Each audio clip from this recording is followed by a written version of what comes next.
بتحسي إن حياتك واقفة ومتعطلة وحاسة بتقل غريب ومش عارفة سببه؟ أوقات حياتنا بتتعطل مش بسبب الظروف، لكن بسبب حكم واحد حكمناه على حد وإحنا أصلا مش أصحاب حكم.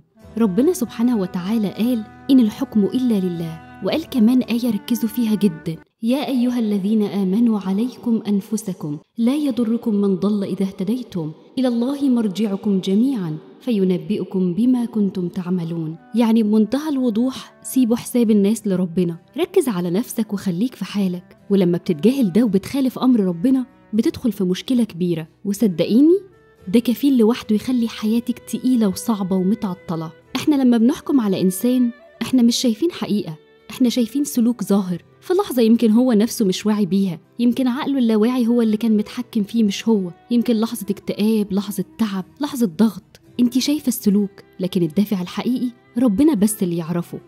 في حاجة مهمة لازم نقف عندها، احنا افتكرنا اننا نشتم المشاهير ده عادي وان ده متاح ومباح لينا، نكتب تعليق او نشير فيديو وننام، ومش فاهمين ان ده ذنب واذى وحاجة بتتسجل عند ربنا. مين قال ان الفنان ده مباح ان احنا نشتمه؟ ربنا ما استثناش حد، قال عليكم انفسكم.